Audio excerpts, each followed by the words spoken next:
Hello students, आप सब कैसे हो। आज मैं आपके साथ डिस्कस करने जा रही हूँ uses of financial statement analysis. Financial statement analysis है, उसका क्या यूज़ है, हम क्यों बनाते हैं। यूज़ में एक ऑब्जेक्ट भी हो गया, एक टाइप से रिवीजन भी हो जाएगी आपकी, इसका क्यों यूज़ है। और दूसरा मैं इसके अंदर डिस्कस करूँगी और किन लोगों को इसका बेनिफिट होगा। ठीक है, मतलब कि हम फाइनेंशियल स्टेटमेंट एनालिसिस मेन किस पर्पज़ के लिए करते हैं, है ना।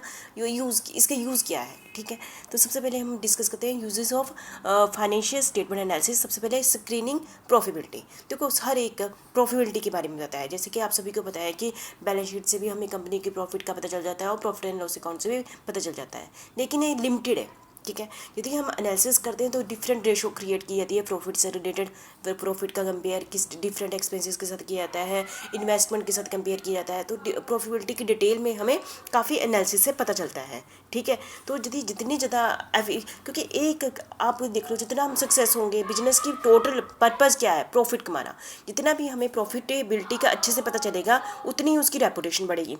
ठीक है, तो ये जो मेन एनालिसिस का मकसद क्या होता है, प्रॉफिटेबिलिटी के डीपली हर एक पॉइंट हर एक पॉइंट से देखना कि कंपनी को प्रॉफिट हो रहा है, तो ये कंपनी की रेपुटेशन के बारे में बनाता है। और जो प्रॉफिटेबिलिटी का कंसर्न किसको होता है, इन्वेस्टर को होता है। जिन्होंने अभी जो इन्वेस्टर करंट है, उनका भी इंटरेस्ट तो होता ही होता है। दूसरे जो उन्होंने अभी कंपनी में पैसा इन्वेस्ट करना है ना, तो यदि उनको पता है कि ये कंपनी तो बड़ा अच्छा प्रॉफिट दे रही है, तो इसमें इन्वेस्टमेंट करते हैं। तो इससे क्या, कंपनी के स्टॉक मार्केट में भी प्राइस भी क्या होते हैं, बढ़ जाते हैं। तो ये सारी इसके प्रॉफिट है। ठीक है, और जिन्होंने कंपनी को लोन देना होता है, पता है कि ये अच्छे ढंग से प्रॉफिट वाली कंपनी है, तो इसको हम लोन भी आराम से दे देंगे, हमें कोई भी डूबने, मतलब हमारा पैसा डूबेगा नहीं। ठीक है, तो प्रॉफिटेबिलिटी के बारे में बताता है क्या, स्टेटमेंट फाइनेंशियल स्टेटमेंट एनालिसिस बहुत डिटेल में डीपली बताता है। ठीक है, और लिक्विडिटी, स्क्रीनिंग लिक्विडिटी। ठीक है, लिक्विडिटी आपको मैंने पहले ही डिस्कस किया। लिक्विडिटी मतलब कि कंपनी के पास क्या हर समय शॉर्ट टर्म में कैश होता है कि वो अपने टाइम पर अपनी पेमेंट कर पाए। जैसे छोटे मोटे खर्चे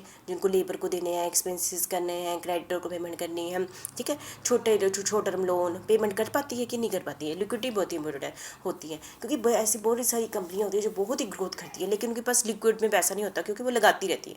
इसलिए लिक्विडिटी भी बहुत ही इंपॉर्टेंट होती है। ठीक है, तो जैसे क्रेडिटर, तो उन सभी का इंटरेस्ट होता है। तो इसके बारे में कैसे पता चलेगा, ऐसा तो हमें पता चल जाता है, बैलेंस शीट को देखो तो करंट है ना, इन चीज़ों से पता चल जाता है। लेकिन हम यदि रेशो के रूम में इसको कन्वर्ट कर देते हैं, तो हमें और ज़्यादा डिटेल में पता चल जाता है। ठीक है, तो ये हेल्प करता है क्या, फाइनेंशियल स्टेटमेंट एनालिसिस। और स्क्रीनिंग सोल्वेंसी क्या होती है कि टाइम पर पेमेंट हो रही है लोन की।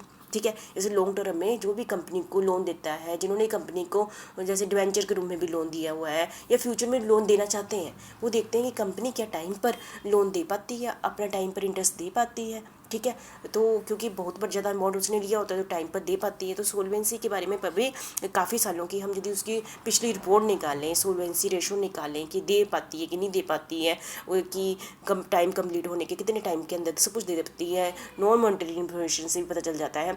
तो ये सारी चीज़ें जो फाइनेंशियल स्टेटमेंट एनालिसिस है, हमें ये सारे बेनिफिट हो जाते हैं कि प्रॉफिटेबिलिटी के बारे में बताती है, लिक्विडिटी के बारे में बताती है और सोल्वेंसी के बारे में बताती है। ठीक है, तो मुझे लगता है कि आपको इतना बड़ा बेनिफिट है, ये 3 टॉपिक नहीं है, पूरा एक बहुत ही चीज़ें 100% के करीब चीज़ें कवर कर देती हैं। मेन तो मकसद यही होता है, प्रॉफिटेबिलिटी, किसी का टाइम पे पैसा वापस करना। तो ये फाइनेंशियल स्टेटमेंट एनालिसिस से बहुत ही अच्छे से पता चल जाता है। ठीक है, और नेक्स्ट आ जाता है कि who are interested in financial statement analysis. सीधी बात, तो इसको तो चलो अंदर डिटेल में बाद में पढ़ते हैं। जिसका भी कंपनी में इंटरेस्ट है, जिसका भी कोई भी लिंक है कंपनी के साथ, बिजनेस के साथ लिंक है कोई भी, चाहे इन्वेस्टर हो, चाहे सप्लायर हो, चाहे कोई भी हो, और वो इंटरेस्टेड होता है।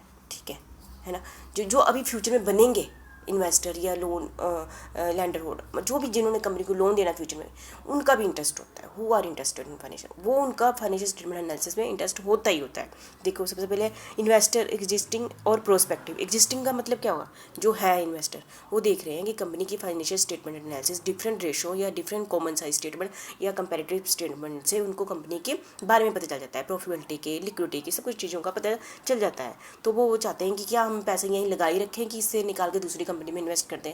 तो एग्जिस्टिंग शेयर होल्डर भी इंटरेस्टेड होते हैं। प्रोस्पेक्टिव शेयर होल्डर, जिन्होंने अभी लगाना है पैसा, क्या इस कंपनी में पैसा लगाना बेनिफिशियल होगा कि नहीं होगा, वो कौन बताता है, फाइनेंशियल स्टेटमेंट का एनालिसिस करके वो अच्छे से अपना डिसीजन ले पाते हैं। ठीक है, तो वो इंटरेस्टेड होते हैं। मैनेजमेंट तो इंटरेस्टेड होगी, ठीक है। एक तो है कि चलो उनके पास पूरा डाटा होता है इंटरनल, ठीक है, उसके बेस पर मेन मकसद है फाइनेंशियल स्टेटमेंट एनालिसिस का है यही है, डिफरेंट रेशो निकालना, डिफरेंट ये करना, ताकि मैनेजमेंट अच्छे ढंग से क्या ले, डिसीजन ले पाए, अच्छे ढंग से प्लानिंग कर पाए, अच्छे ढंग से ऑर्गेनाइजेशन स्ट्रक्चर बना पाए फ्यूचर के लिए। सब कुछ पे मतलब तो करते हैं फ्यूचर के लिए, फ्यूचर में क्या प्रोडक्ट बनाना है कि नहीं बनाना है, बाहर से खरीदना है, तो मैनेजमेंट ही कंपनी का चलाती है, उसने डिसीजन लेने पड़ते हैं। तो उसके लिए तो ये तो एक टाइप से वरदान है फाइनेंशियल स्टेटमेंट, मतलब कि बहुत ज़रूरी है, बहुत ज़रूरी है फाइनेंशियल स्टेटमेंट। जहाँ पर हम बोलते हैं ना हम फाइनेंशियल स्टेटमेंट एनालिसिस नहीं करते हैं, मैनेजमेंट अकाउंटिंग नहीं भी करते हैं, तभी शोर लेवल पर हर मैनेजमेंट करती है, चाहे एक जो ये दुकानदार है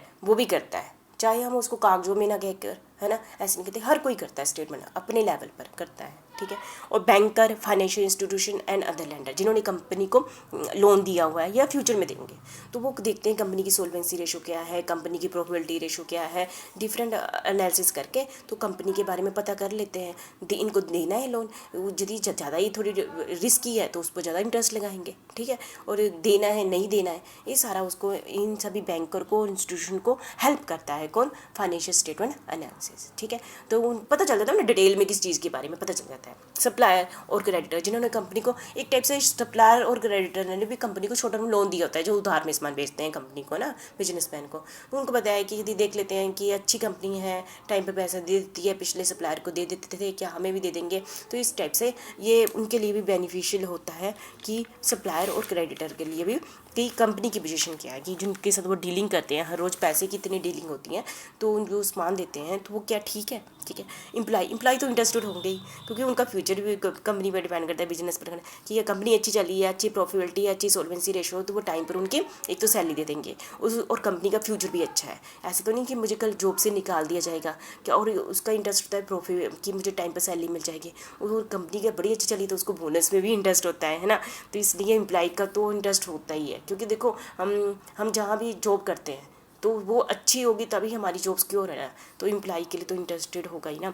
तो रेगुलेटरी अथॉरिटी, बहुत सारे आपको पता है कि जो बिजनेस से रिलेटेड बहुत सारे लॉ बने हुए हैं, हर सारे लॉ की वह क्या एक बिजनेस में बहुत सारे लॉ फॉलो कर पा रही है कि नहीं कर पा रही है। जैसे कि आप सभी को पता है कि फाइनेंशियल स्टेटमेंट बनाना हर कंपनी के लिए क्या होता है, कंपल्शन होता है, क्या उन्होंने अपने रूल्स एंड रेगुलेशन फॉलो किए हैं, तो ये सारा हम यदि गवर्नमेंट अथॉरिटी भी इसका एनालिसिस करें, फाइनेंशियल स्टेटमेंट एनालिसिस की, क्योंकि उन्होंने टैक्स भी देना आता है टाइम पर, है ना, तो वो भी उनके लिए बड़ा ही बेनिफिशियल होता है कि ये हाँ जी ये कंपनी बड़े रूल्स एंड रेगुलेशन फॉलो करती है, इन्हें टैक्स भी टाइम पर दे देती है, तो काफ़ी सारी गवर्नमेंट लेवल पर भी बहुत सारी पॉलिसीज़ बनानी होती हैं, है ना। तो क्योंकि आज का टाइमिंग है, ये इंडस्ट्री का ज़माना है, तो गवर्नमेंट का भी बहुत सारा इंटरेस्ट होता है, तो वो उसके लिए भी ये फाइनेंशियल स्टेटमेंट एनालिसिस इंटरेस्ट होता है, ठीक है। तो रेगुलेटरी अथॉरिटी का भी कभी ये बेनिफिशियल है। तो ये सारी पार्टीज़ है, मतलब यानी आपको ओवरऑल कह दूँ, जिसका भी इंटरेस्ट होता है, दूर का या नज़दीक का, सभी का फाइनेंशियल स्टेटमेंट एनालिसिस का क्या रिजल्ट आए, थोड़ी नज़र तो, है ना, तो ये उसके लिए बेनिफिशियल होता है, ठीक है। Thank you.